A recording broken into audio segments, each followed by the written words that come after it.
Hello students, आज हम बात करेंगे बोर्स एटॉमिक मॉडल की। और ये हमारा जो स्ट्रक्चर ऑफ एटम टॉपिक हम कर रहे थे उसमें फोर्थ लेक्चर है। तो बोर्स एटॉमिक मॉडल क्या है इसको समझते हैं आज की क्लास में, और इस पे क्वेश्चन जेईई और नीट दोनों ही एग्जाम में पूछे गए हैं, तो वो क्वेश्चन भी डिस्कस करेंगे।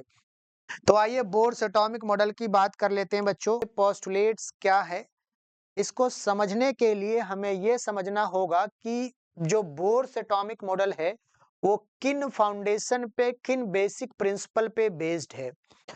तो पहले समझते हैं Bohr's atomic model. Bohr's atomic model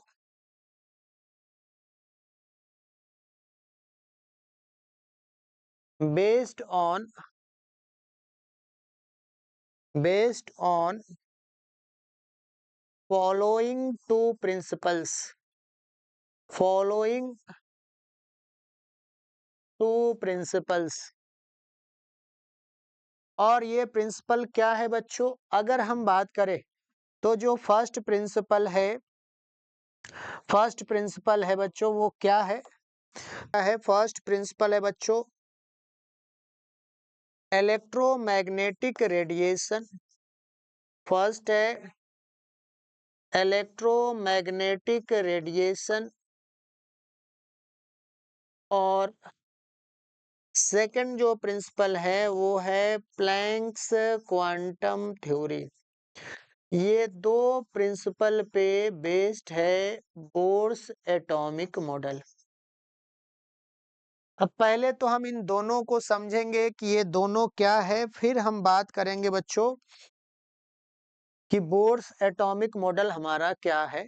Bohr's atomic model के प्रिंसिपल को बाद में समझेंगे, पहले हम इलेक्ट्रोमैग्नेटिक रेडिएशन और प्लैंक्स क्वांटम थ्योरी को समझ लेते हैं। इलेक्ट्रोमैग्नेटिक रेडिएशन, सबसे पहले हम बात कर लेते हैं पहले प्रिंसिपल की, इलेक्ट्रोमैग्नेटिक रेडिएशन। अब बच्चों ये इलेक्ट्रोमैग्नेटिक रेडिएशन क्या है। अगर हम इलेक्ट्रोमैग्नेटिक रेडिएशन की बात करें बच्चों, तो इलेक्ट्रोमैग्नेटिक रेडिएशन क्या है, कोई भी वेव जो ये तीन क्राइटेरिया फॉलो करे। The wave which first point does not require any medium for their propagation. मतलब उसके प्रोपगेशन के लिए, उसको मूव करने के लिए किसी मीडियम की जरूरत नहीं हो, ये पहली कंडीशन है। सेकंड कंडीशन क्या है, जो वेव है travels with velocity of light. जो वेलोसिटी ऑफ लाइट से ट्रेवल कर रहा हो, कितना होता है velocity of light in air, ये होता है 3 × 10⁸ मीटर पर सेकेंड। तो ये दूसरी कंडीशन हो गई। देखो कोई भी वेव जिसके प्रोपगेशन के लिए, जिसको मूव करने के लिए किसी मीडियम की जरूरत नहीं हो, और दूसरा जो वेलोसिटी ऑफ लाइट से ट्रेवल करे, ये दो पॉइंट हो गए। तीसरा पॉइंट क्या है प्यारे बच्चों, तीसरा पॉइंट ये है कि path of propagation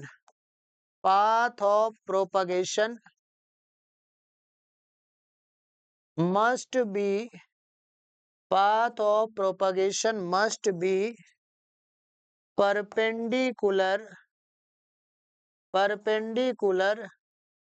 to both electric and magnetic field। क्या मतलब है इसका बच्चों, देखो तीन पॉइंट हमने लिखे। सबसे पहले बोर्स एटॉमिक मॉडल दो प्रिंसिपल पे बेस्ड है, पहला है इलेक्ट्रोमैग्नेटिक रेडिएशन, दूसरा है प्लैंक्स क्वांटम थ्योरी। अब इलेक्ट्रोमैग्नेटिक रेडिएशन को हम लोग समझ रहे हैं कि इलेक्ट्रोमैग्नेटिक रेडिएशन क्या है। तो देखो इलेक्ट्रोमैग्नेटिक रेडिएशन क्या है, कोई भी वेव जिसके प्रोपगेशन के लिए, जिसे मूव करने के लिए किसी मीडियम की जरूरत नहीं हो, does not require any medium for their propagation. Second है travels with velocity of light, जो स्पीड ऑफ लाइट से ट्रेवल करे, और तीसरा पॉइंट है कि जब वेव ट्रेवल कर रहा हो तो किसी भी वेव से इलेक्ट्रिक और मैग्नेटिक फील्ड दोनों ही एसोसिएटेड होते हैं। तो इलेक्ट्रिक और magnetic field path of propagation के परपेंडिकुलर होना चाहिए। मान लो ये अगर वेव जो है इस डायरेक्शन में जा रहा है, ये पाथ ऑफ प्रोपगेशन है, और इलेक्ट्रिक फील्ड का डायरेक्शन ये है और मैग्नेटिक फील्ड का डायरेक्शन ये है, तो ये तीनों एक दूसरे के क्या हो गए, परपेंडिकुलर हो गए। मतलब बच्चों ये है कि अगर हम बात करें यहाँ पे, अगर हम बात करें कि अगर हमारे पास, देखना ध्यान से, अगर यहाँ पे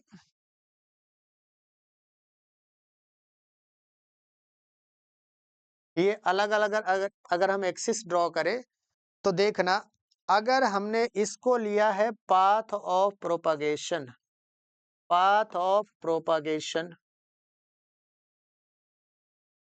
इस रास्ते वेव जा रहा है इस तरीके से, ऐसा मान लो ये है हमारा पाथ ऑफ प्रोपगेशन, और ये हमारा है इलेक्ट्रिक फील्ड, और ये है मैग्नेटिक फील्ड। तो ये सब एक दूसरे के परपेंडिकुलर हो गए। तो अगर कोई वेव इन तीनों कंडीशन को एक साथ सेटिस्फाई करे तो उसको हम इलेक्ट्रोमैग्नेटिक रेडिएशन बोलेंगे, अदरवाइज इलेक्ट्रोमैग्नेटिक रेडिएशन। अगर कोई दो फॉलो हो और तीसरा नहीं हो, कोई भी दो, तो इलेक्ट्रोमैग्नेटिक रेडिएशन नहीं कहलाएगा। तीनों के तीनों एक साथ फॉलो होना चाहिए, तभी उस वेव को हम क्या बोलेंगे, इलेक्ट्रोमैग्नेटिक रेडिएशन। तो इलेक्ट्रोमैग्नेटिक रेडिएशन क्या होता है, ऐसा वेव जिसके प्रोपगेशन के लिए किसी मीडियम की जरूरत ना हो, जो स्पीड ऑफ लाइट से ट्रेवल करे, और उसका जो पाथ ऑफ प्रोपगेशन है वो इलेक्ट्रिक और मैग्नेटिक फील्ड दोनों के क्या होना चाहिए, परपेंडिकुलर होना चाहिए। तो ये हो गया इलेक्ट्रोमैग्नेटिक रेडिएशन। अब बात कर लेते हैं बच्चों, कुछ इस पूरे चैप्टर में वेव से रिलेटेड कुछ बेसिक इंपॉर्टेंट टॉपिक आपको मतलब पता होना चाहिए, तो उनको समझ लेते हैं कि क्या है। तो some basic terms related to wave, some basic terms, basic terms related to waves, wave से रिलेटेड कुछ बेसिक टर्म हम लोग को बच्चों समझना है। आप ध्यान से सुनना, क्या क्या समझना है बच्चों। पहला तो आपको वेवलेंथ समझना है। वेवलेंथ क्या होता है, वेवलेंथ की बात करें तो वेवलेंथ को लेम्डा से डिनोट करते हैं। और वेवलेंथ होता क्या है, पहले तो एक वेव बना लेते हैं, ये इस तरीके से हम लोग, ये हमारा अरेंजमेंट था। एक वेव कुछ इस तरीके से ट्रेवल कर रहा है मान लो, और यहाँ पे ये पाथ है, पाथ ऑफ प्रोपगेशन है,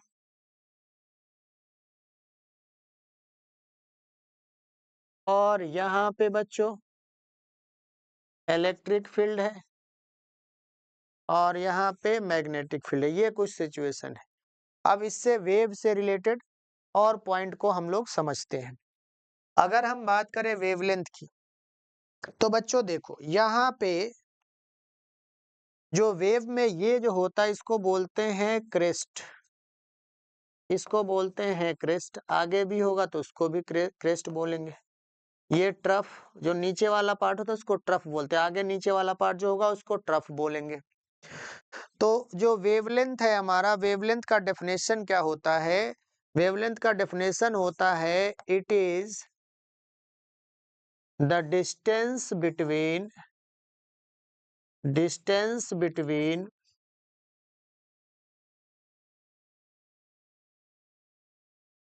टू consecutive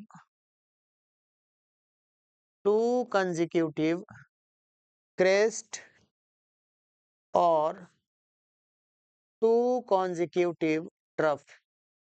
वेवलेंथ हमारा क्या होता है बच्चों, it is the distance between two consecutive crest और टू consecutive trough। दो कंजिक्यूटिव क्रेस्ट या दो कंजिक्यूटिव ट्रफ के बीच की जो डिस्टेंस है बच्चों, उसी को हम क्या कहते हैं, वेवलेंथ। जैसे ये क्रेस्ट है, तो यहाँ से यहाँ तक की जो दूरी होगी बच्चों, वो हमारा क्या कहलाएगा? वेवलेंथ कहलाएगा।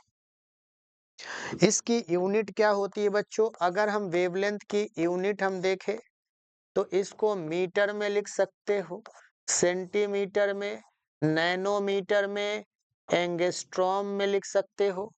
तो अगर हम देखें कि यहाँ पे 1 मीटर 100 सेंटीमीटर के बराबर होता है और ये 10 की पावर -9 और नैनोमीटर, सॉरी, यहाँ पे अगर हम देखें बच्चों तो 1 नैनोमीटर 10 की पावर -9 मीटर के बराबर, 1 एंगस्ट्रॉम 10 की पावर -10 मीटर के बराबर। तो ये सब चीजें जो है इस चैप्टर में काम आएंगी, इसको आप भी यूनिट भी आप समझ लेना। आइए अब वेवलेंथ के बाद एक और टर्म पे चलते हैं, और वो टर्म क्या है? फ्रीक्वेंसी।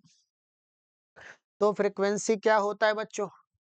अगर हम फ्रीक्वेंसी की बात करें तो फ्रीक्वेंसी को हम न्यू से डिनोट करते हैं, वी में पंख लगा दो तो ये न्यू कहलाता है। अब हम बात कर लेते हैं कि ये फ्रीक्वेंसी है क्या। देखो, अगर यहाँ से मान लो यहाँ से बहुत सारे वेव क्रॉस कर रहे हैं, इधर से बहुत सारे वेव जा रहे हैं, और एक पॉइंट को कंसीडर कर लो। अब एक पॉइंट से 1 सेकंड के अंदर जितने wave number of wave cross करेंगे वो उस वेव की क्या होगी? फ्रीक्वेंसी होगी। तो फ्रीक्वेंसी क्या है बच्चों? It is number of wave passes through a fixed point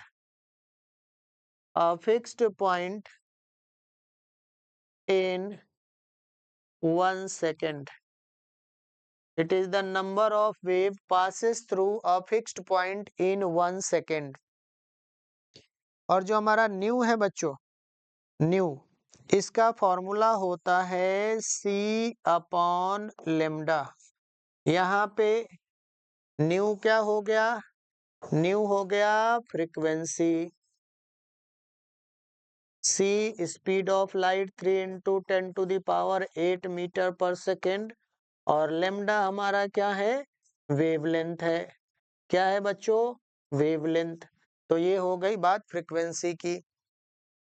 और फ्रीक्वेंसी को आप और कैसे लिख सकते हो बच्चों? फ्रीक्वेंसी को 1 टाइम पीरियड भी लिखते हैं, 1 टाइम पीरियड, लेकिन इस फॉर्मूले का ज्यादा यूज यहाँ पे नहीं होगा, उसको भी लिख ही देते हैं कि हमारा जो फ्रीक्वेंसी है वो 1 टाइम पीरियड भी होता है।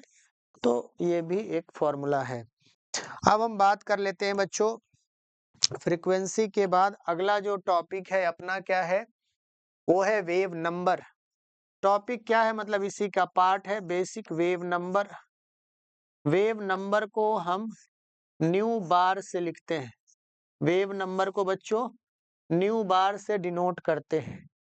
और ये वेव नंबर क्या होता है? It is the reciprocal of wavelength. It is reciprocal of wavelength. ये क्या होता है बच्चों? वेवलेंथ का रेसिप्रोकल होता है। न्यू बार 1/λ के बराबर होता है। तो वेव नंबर आपको समझ में आ गया होगा। वेव से रिलेटेड एक और टर्म इंपॉर्टेंट है, वो है एम्पलीट्यूड। एम्पलीट्यूड क्या होता है प्यारे बच्चों? एम्पलीट्यूड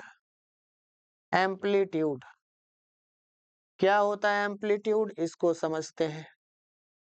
देखो, अगर हम बात करें बच्चों एम्पलीट्यूड क्या होता है, तो जैसे ये हमारा वेव है बच्चों, और अगर इसमें तुम ये पाथ ऑफ प्रोपगेशन है, इससे मैक्सिमम दूरी परपेंडिकुलर डिस्टेंस जो वेव चला वो ये है, नीचे आओगे तो ये वाली दूरी है। तो ये जो दूरी है इसी को हम क्या कहते हैं बच्चों? इसी को कहते हैं एम्पलीट्यूड। क्या बोलते हैं? एम्पलीट्यूड। जो ये डिस्टेंस है या ये डिस्टेंस है, ये एम्पलीट्यूड है।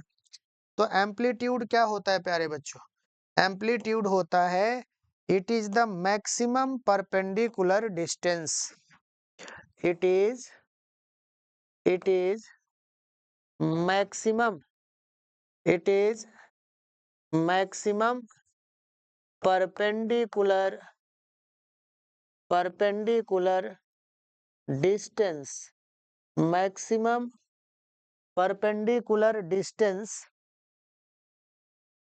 travel by a wave from their path of propagation. From their path of propagation. कोई भी वेव अपने पाथ से जितना मैक्सिमम परपेंडिकुलर डिस्टेंस ट्रेवल करता है वो डिस्टेंस क्या होता है? उसका एम्पलीट्यूड होता है। क्या होता है बच्चों? उसका एम्पलीट्यूड होता है। अब हम बात करें एम्पलीट्यूड की यूनिट भी मीटर, एंगस्ट्रॉम, नैनोमीटर यही होता है। तो वेव से रिलेटेड जितने टर्म इस चैप्टर में यूज होंगे वो सब हमने आपको बता दिया। अब हम आते हैं प्यारे बच्चों अगले प्रिंसिपल पे, और नेक्स्ट प्रिंसिपल क्या है? Planks quantum theory. नेक्स्ट क्या है प्यारे बच्चों?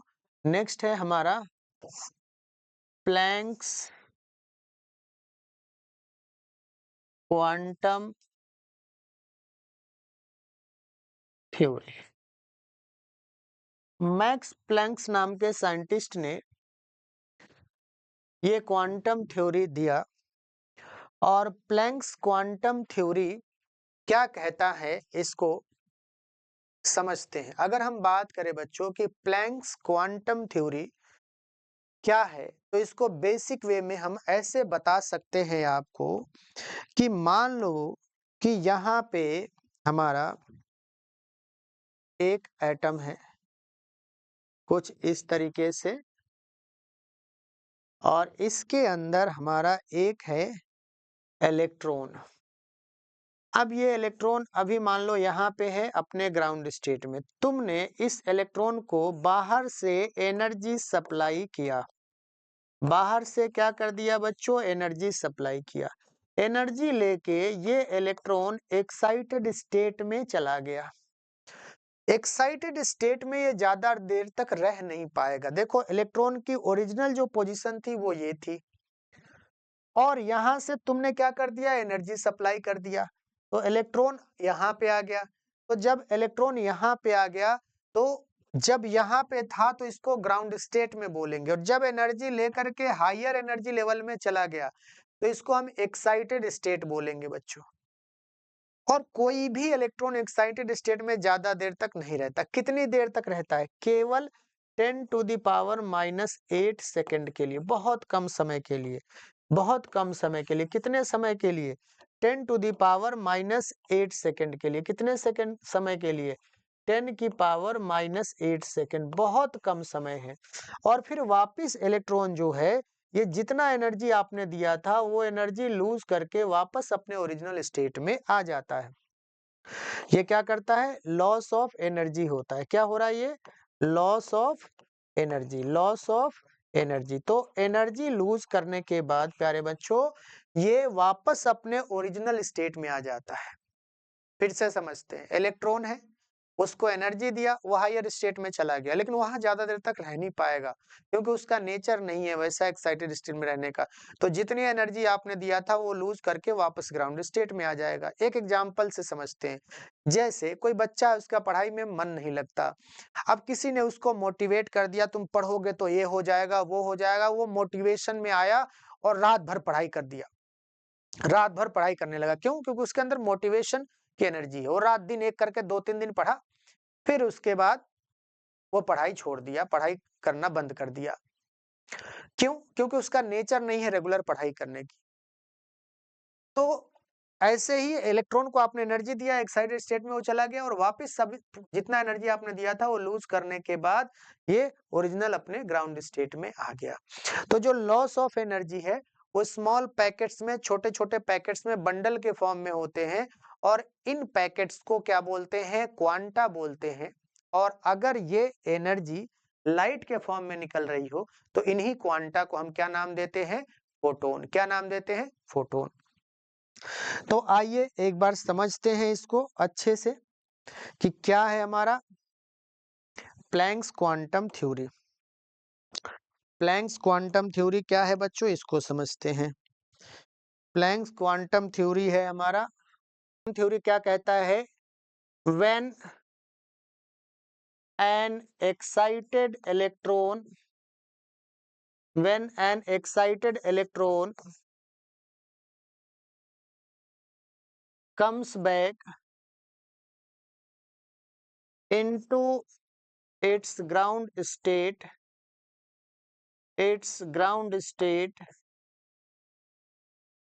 then loss of energy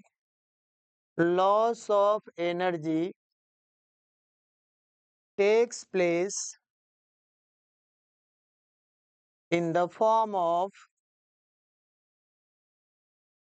a small packet, in the form of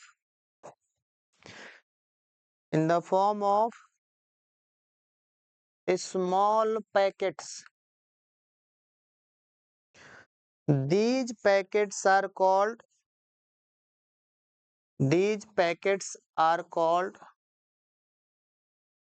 quanta. These packets are called quanta, and in case of light, these quanta are known as photon. Light के case में इन quanta को क्या बोलते हैं, photon. मतलब क्या है बच्चों, अगर हम बात करें तो बेसिकली ये क्या कहना चाह रहा है, इसको देख लेते हैं बच्चों कि ये है क्या। देखो,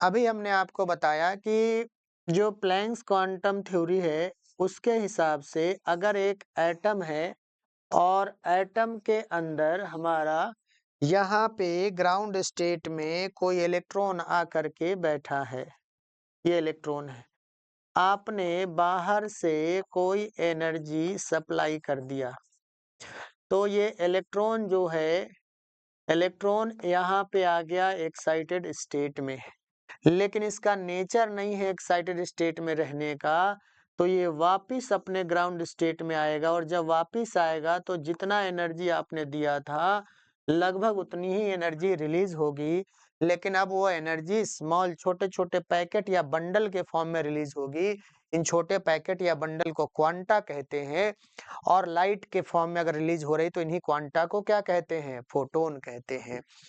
तो प्लैंक्स क्वांटम थ्योरी बस यही है कि जब एक एक्साइटेड इलेक्ट्रॉन अपने ग्राउंड स्टेट में आता है तो लॉस ऑफ एनर्जी छोटे छोटे पैकेट्स के फॉर्म में होता है, उन पैकेट्स को क्वांटा बोलते हैं, और अगर ये लाइट के फॉर्म में एनर्जी रिलीज हो रही है तो इन्हीं क्वांटा को हम क्या कहते हैं बच्चों, फोटोन कहते हैं। अब आइए बात कर लेते हैं कि एनर्जी ऑफ वन फोटोन कितना होता है बच्चों। अगर हम बात करें कि एनर्जी ऑफ वन फोटोन, एक फोटोन की एनर्जी कितनी होती है बच्चों, ये होती है एनर्जी ऑफ फोटोन जो है हमारा E equal to H nu. क्या होती है बच्चों, E equal to H nu. यहाँ पे H क्या है बच्चों, प्लैंक्स कांस्टेंट। क्या है, प्लैंक्स कांस्टेंट। और यहाँ पे न्यू क्या है बच्चों, ये है फ्रीक्वेंसी। ये क्या है, फ्रीक्वेंसी। तो हम जानते हैं बच्चों new frequency c by lambda होता है, तो इसी फॉर्मूले को हम h न्यू के जगह एच सी बाई लेमडा भी लिख सकते हैं। अब अगर मान लो कहीं पे तुमसे ये कहे बच्चों कि कहीं पे लाइट इमिट हो रही है, उसमें कितने फोटोन है, ये तो एक फोटोन की एनर्जी है, तो एनर्जी ऑफ n फोटोन, कहीं पे मान लो n फोटोन है, तो n नंबर ऑफ फोटोन की अगर एनर्जी निकालनी हो तो एक की अगर एच न्यू है तो n की कितनी होगी, H nu, N H nu. एक फोटोन की एनर्जी एच न्यू है तो n फोटोन की एनर्जी कितनी होगी, एन एच न्यू।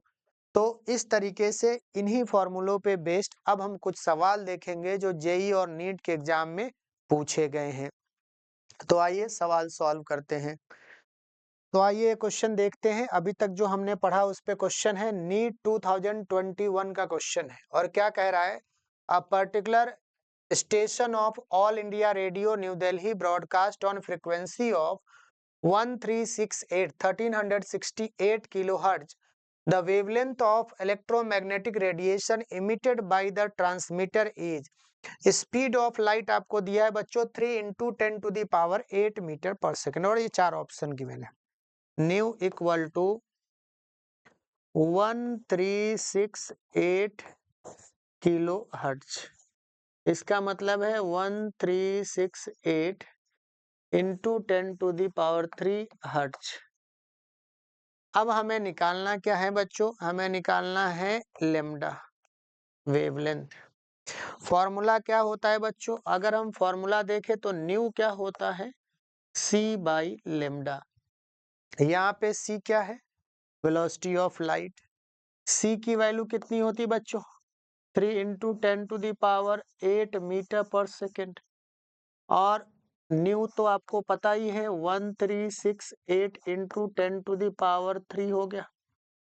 तो लेम्डा आपसे पूछा है और न्यू है हमारा सी अपॉन लेम्डा, बस यहाँ पे वैल्यू रख दीजिए 3 इंटू ये न्यू हो जाएगा। न्यू तो दिया है, न्यू कितना दिया है, देखो न्यू दिया है, न्यू कितना दिया है बच्चों, न्यू दिया है 1368 into 10 to the power 3 equal to 3 into 10 to the power 8 upon lambda. Cross multiply करेंगे तो लेम्डा हो जाएगा 3 into 10 to the power 8 upon 1368 और इंटू 10 टू द पावर 3। तो यहाँ से बच्चों लेम्डा क्या आ जाएगा 3 अपॉन 1368 और 10 की पावर 8 है, ये ऊपर ले जाएंगे तो 10 की पावर -3। मतलब क्या हो जाएगा बच्चों, देखो लेम्डा क्या हो गया 0.0021992। अब अगर तुम्हें 10 की पावर यहाँ इंटू क्या है बच्चों 10 की पावर 8 और -3 तो क्या हो गया 10 की पावर 5। अब 1 2 3 4 5, अगर 5 डेसिमल उधर ले जाओगे तो 219.2 और ये मीटर में आएगा बच्चों, किस में आएगा, मीटर में आएगा। तो ये हमारा आंसर हो जाएगा 219.2 मीटर। कौन सा ऑप्शन करेक्ट है, ऑप्शन नंबर 3 करेक्ट है, 219.2 मीटर। तो इसका ये आंसर है। बहुत ही सिंपल क्वेश्चन था ये। आइए अगले सवाल पे चलते हैं। तो देखते हैं, ये क्वेश्चन जेईई मेंस 2022 का है और क्वेश्चन क्या कह रहा है, the energy of 1 mole of photon radiation of wavelength 300 nanometre is, और गिवन वैल्यू प्लैंक्स कांस्टेंट की वैल्यू गिवन है, एवोगाड्रो नंबर मतलब 1 मोल की वैल्यू गिवन है, और वेलोसिटी ऑफ लाइट की volume and velocity of light की वैल्यू गिवन है। अब हम बात कर लेते हैं बच्चों कि पहले हमें निकालना क्या है, एनर्जी निकालना है और गिवन क्या क्या है। तो सबसे पहले हम गिवन वैल्यू लिख लेते हैं बच्चों। सबसे पहले हम क्या करते हैं,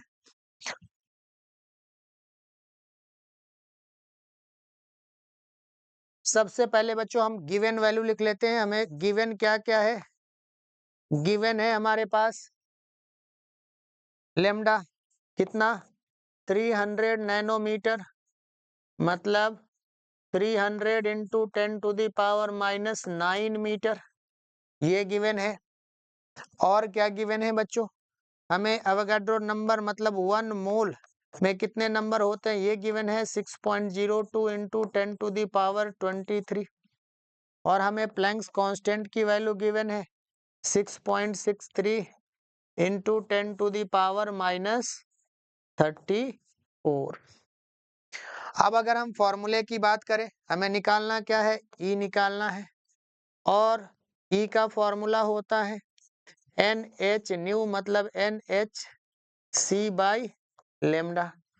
यहाँ पे N नंबर ऑफ मोल की वैल्यू गिवन है, H की वैल्यू गिवन है, C भी गिवन है, C की वैल्यू कितनी velocity of light 3 into 10⁸ metre per second. अब हम बात कर लेते हैं बच्चों, अब हम बात कर लेते हैं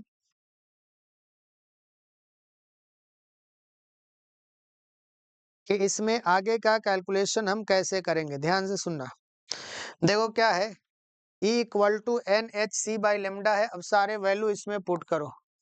E निकालना है, n की वैल्यू 6.02 इंटू 10⁻23, C की वैल्यू 3 इंटू 10⁸, और लेमडा की वैल्यू, लेमडा की वैल्यू है तुम्हारा 300 नैनोमीटर, मतलब 300 इंटू 10⁻⁻⁹। अब इसको सॉल्व करते हैं, यहाँ से 3 से ये कैंसिल हो गया 100 टाइम, तो E क्या आ जाएगा बच्चों 6.02 और इंटू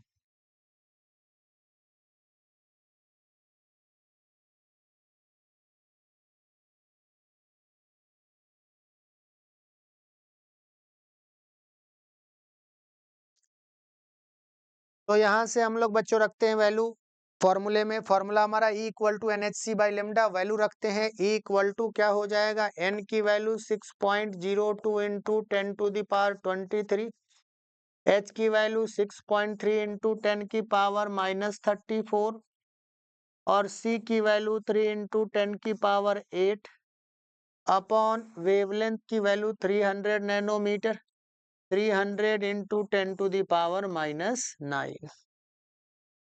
ये 3 से 300 कैंसिल हो जाएगा। देखो यहाँ से ये कैंसिल होगा, कितना आ जाएगा 100। अब आगे सॉल्व करते हैं बच्चों, आगे सॉल्व करते हैं यहाँ पे, तो E हमारा क्या आ जाएगा 6.02 इंटू 6.3 इंटू 10 की पावर क्या है, देखो 23 माइनस 34 कितना आ जाएगा -11, और ये ऐसे हो जाएगा 10 की पावर 23 माइनस 34 प्लस 8, और नीचे क्या है 10 की पावर -9 इंटू 100, 10 की पावर -7। इसको सॉल्व करोगे बच्चों तो क्या आ जाएगा E इक्वल टू, देखो ये 6.02 इंटू 6.3 ये आ जाएगा 39.9, और अगर हम इसकी बात करें तो ऊपर हो गया 10 की पावर -3, 10 की पावर -3, और नीचे है 10 की पावर -7। ऊपर ले जाओगे तो 39.9 इंटू 10 की पावर आ जाएगा 4।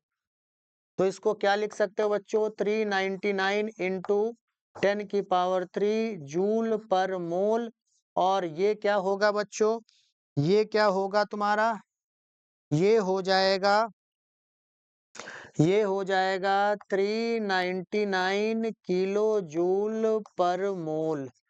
तो यही आंसर है। आंसर कौन सा है, थर्ड ऑप्शन करेक्ट है, 399 किलो जूल पर मोल। आई होप ये क्वेश्चन समझ में आया होगा। तो हमने आपको बताया कि बोर्स एटॉमिक मॉडल दो प्रिंसिपल पे बेस्ड है। पहला प्रिंसिपल हमारा कौन सा है, इलेक्ट्रोमैग्नेटिक रेडिएशन, और दूसरा क्या है, प्लैंक्स क्वांटम थ्योरी।